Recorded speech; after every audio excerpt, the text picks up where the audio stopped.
আসসালামু আলাইকুম। সবাইকে স্বাগত জানাচ্ছি নতুন একটি ব্লগে। অত্যাচারের কারণে রাজা অন্যত্র পালিয়ে এসে সেখানে সেও আবার জনগণের উপর অত্যাচার শুরু করে। চলুন দেখি আসি কোথায় সে রাজবাড়ি আর বর্তমানে সে রাজবাড়ির কী অবস্থা।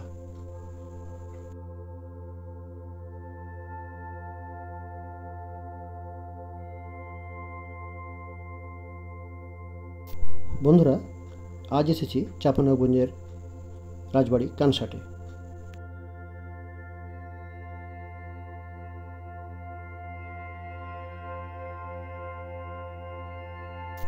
এটি রাজবাড়ির পিছনের অংশ। রাজবাড়ির পাশেই বিশাল মাঠ। রাজবাড়ি এখন ভঙ্গুর অবস্থায়।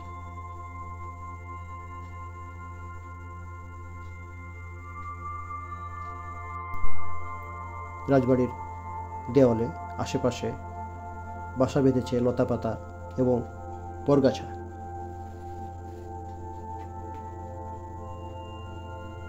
চলুন দেখে আসি সামনের দিকে কী অবস্থা। বর্তমানে দেখুন রাজবাড়িটি ডাস্টবিনে পরিণত হয়েছে। রাজবাড়িতে বাসা বেঁধেছে আগাছা ও দিন দিন অযত্নে আর অবহেলায় ভেঙে পড়েছে তার জানালা দরজা। বহু আগেই চুরি করে নিয়ে গেছে অজানা কোনো শক্তি। শুধু নিতর পড়ে রয়েছে তার কাঠামোটি।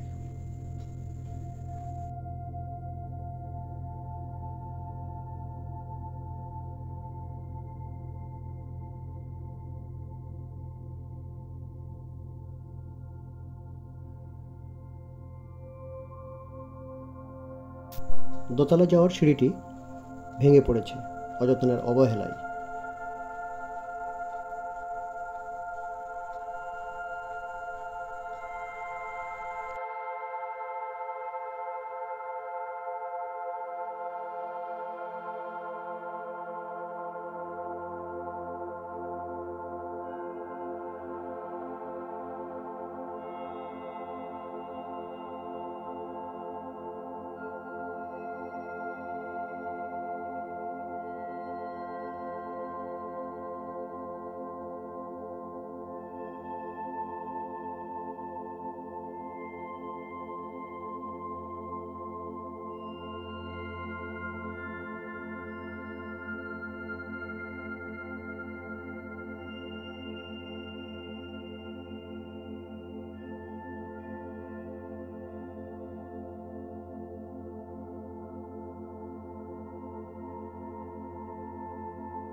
কিছুদিন আগেও এই সিঁড়ি দিয়ে উপরে ওঠা যেত, কিন্তু এখন আর সে অবস্থা নেই। অযত্নে ভেঙে পড়েছে সিঁড়িটি কিছু অংশ। চলুন এবার ভিতরে যাওয়া যাক।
ভিতরে আরও খারাপ অবস্থা।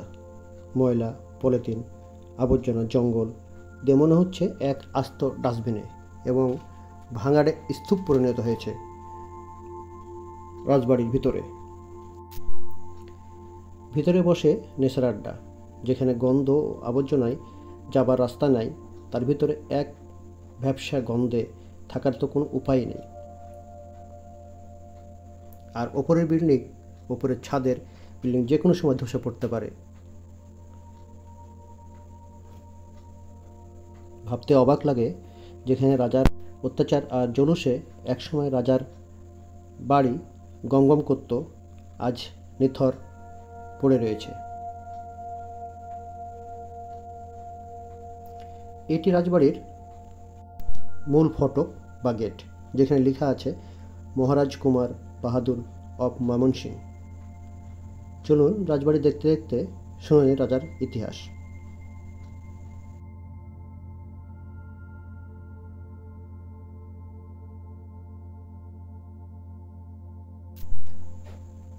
কানসা রাজবাড়ি বংশের আদিবশের পূর্বে বগুড়া জেলার বসবাস করতেন।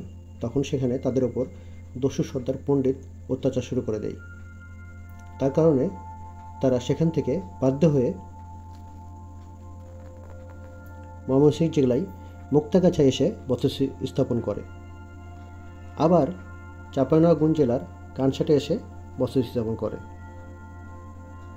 তারপর এখানে তারা জমিদারি প্রথা চালু করেন। তবে কবে তারা জমিদারি প্রথা চালু করেন তা জানা যায়নি।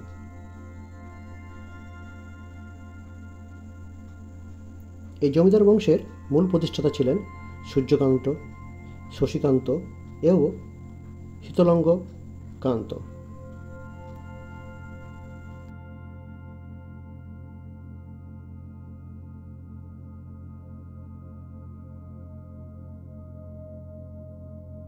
এই জমিদার মুসলিম বিদ্বেষী ছিলেন। তারা 1940 সালে মুসলিমদের উচ্ছেদ করার কাজে লিপ্ত হয়ে পড়ে, যার ফলে হিন্দু মুসলিম দাঙ্গা শুরু হয়। ফলে জমিদারের ইতিহাস মানুষের মনে গেঁথে যায়। পরবর্তীতে দেশভাগে জমিদার প্রথা বিলুপ্ত হলে এই জমিদার বাড়ির জমিদারও পতন হয়।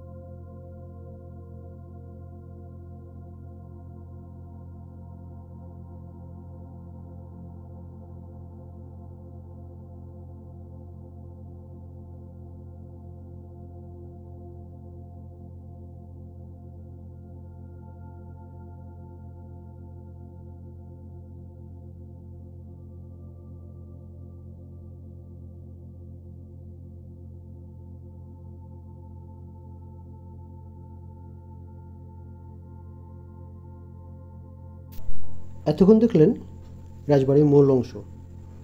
এখন রাজবাড়ির আরও কিছু অংশ দেখায়, যেখানেও সারি সারি রাজার বাড়ি জানান দিচ্ছে এখানে অতীতে রাজার বাড়ি বা রাজার দরবার বসছিল। চলুন দেখে আসি।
দেখুন রাজবাড়ির গেট এবং ভবনগুলো কত সুন্দরভাবে সাজানো।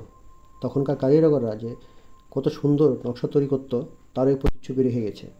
প্রায় 200 থেকে 250 বছর পুরনো রাজবাড়ি ভঙ্গুর অবস্থায় দিন দিন বসবাসের অযোগ্য হয়ে উঠছে এই বাড়িটি। এখন কানসার্ট কলেজের স্টাফ কোয়ার্টার হিসাবে ব্যবহার হচ্ছে। কিছু মানুষ বসবাস করছে, এখনও কানসার্ট কলেজের প্রফেসর থাকে এই ভবনটিতে, কিন্তু অধিকাংশ ভবনই নষ্ট হয়ে গেছে। দেওয়ালের অংশে, ছাদের অংশে ধসে পড়েছে।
চলুন এই ভবনটির ভিতরে গিয়ে দেখে আসি ভিতরের অবস্থা কেমন।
সামনে যে বিল্ডিংটি দেখা যাচ্ছে, এই ভবনটি এখন আর ব্যবহৃত হয় না।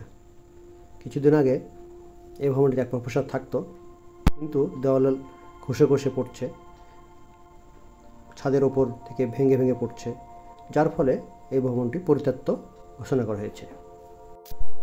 প্রতিটি রাজবাড়ির মতন অযত্নে আর অবহেলা যখন পড়ে রয়েছে এসব রাজবাড়ি, আর কিছু অসাধু লোক এই দরজা জানালা এবং দামি সব জিনিসপত্র লোপাট করার ধান্দায় ব্যস্ত। ঠিক তেমনই এই রাজবাড়িরও দরজা জানালা থেকে শুরু করে যা ছিল সব নিয়ে গেছে। লোপাটের দল। সামনের সিঁড়িটি এখন আর ব্যবহৃত হচ্ছে না। পর্যটকরা এসে ওঠে পড়বে তাই বুঝে এটি বন্ধ করে দেওয়া হয়েছে। একটি সিঁড়ি রয়েছে এখনও কার্যকর অবস্থায়। আমরা সেখান দিয়ে উঠেই ওপরের অবস্থা দেখব, কিন্তু সেটির অবস্থাও খুব একটা ভালো না।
এই সেই সিঁড়ি যার মাধ্যম দিয়ে আমরা উপরে উঠব।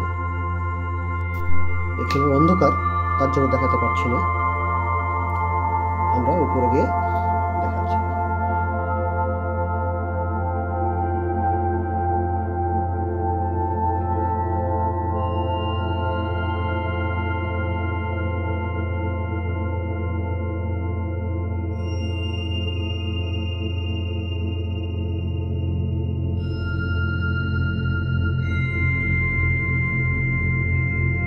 ভবনটির অবস্থা লতাপাতা দিয়ে আবদ্ধ হয়ে আছে।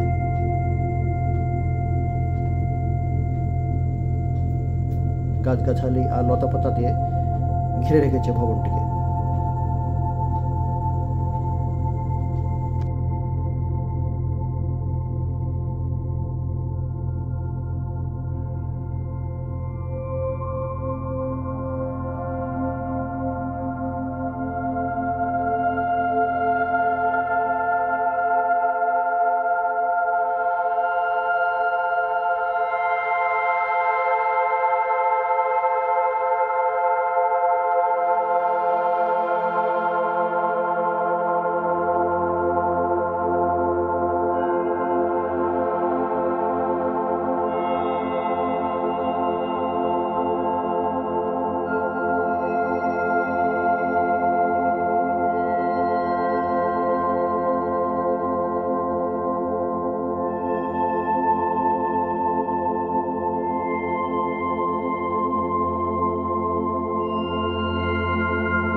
এই যে দেখুন ছাদের মাঝে ফুটো হয়ে গেছে।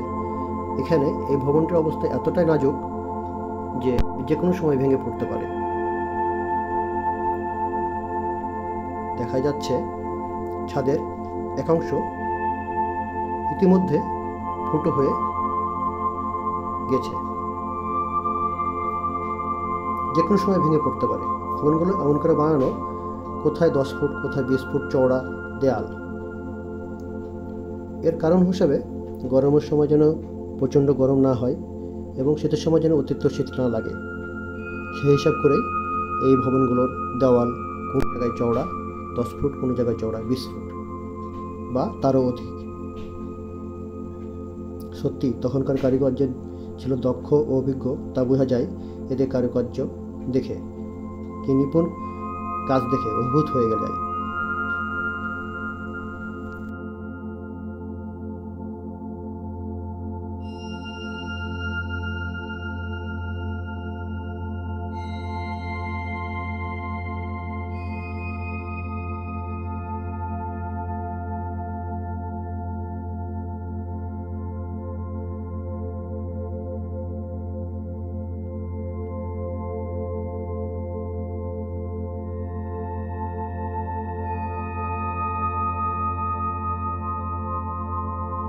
আজকের মতন এখানেই, দেখা হচ্ছে নতুন কোনো ব্লগে।